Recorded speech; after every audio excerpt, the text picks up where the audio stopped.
You are likely intimately familiar with the first game.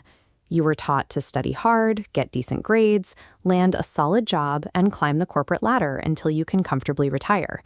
For 90% of people, this path provides genuine value, structure, stability, and a predictable paycheck. But relying on that paycheck creates a quiet, persistent problem.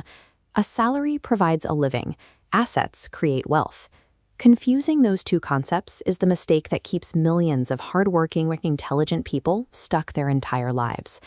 The core limitation of the corporate path is the transaction it requires. When you hold a traditional job, you are agreeing to trade a specific unit of your time for a specific unit of money. This chart shows income mapped against hours worked. As you put in more time, your income rises steadily.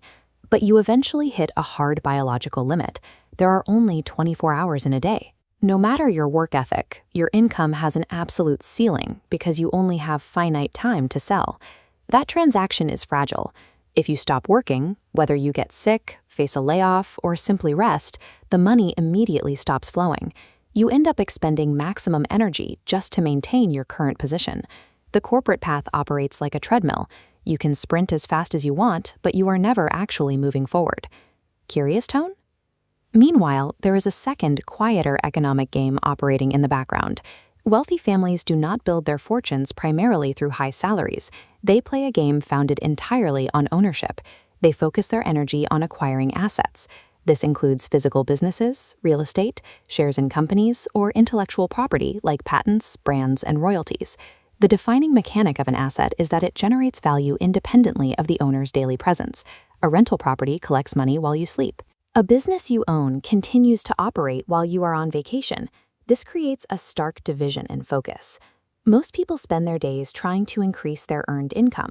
The wealthy spend their days looking for ways to acquire more assets. This second game completely severs the link between your physical labor and your financial growth. The mathematical engine that drives this independent growth is compounding. This diagram shows how the compounding loop functions. You start with an asset that generates capital.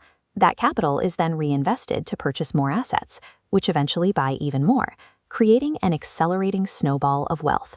Compare that exponential curve to a standard paycheck. A salary does not compound. You earn it, you spend most of it on living expenses, and on the first of next month, the bar drops back to zero, and you have to start all over again.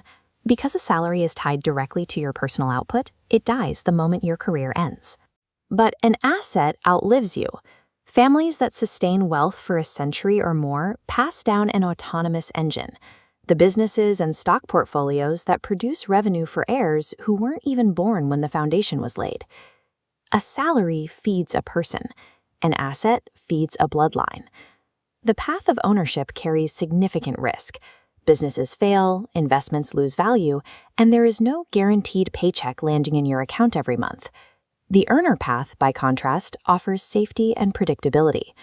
But the wisest strategy does not require choosing one game and abandoning the other. This flowchart shows how to use your corporate career as a launchpad. Your main salary stream fills your living expenses bucket, but you siphon off a portion of every paycheck to feed a growing asset engine. You use the money from the first game to slowly buy your way into the second. You can steadily transition from an earner to an owner without taking reckless, stomach-churning risks. At the end of a career, the earner is left with memories and finite savings. The owner is left with a machine that keeps producing long after they stop working. Financial freedom is the result of using your job's income to buy your way into the game of ownership, a transition that must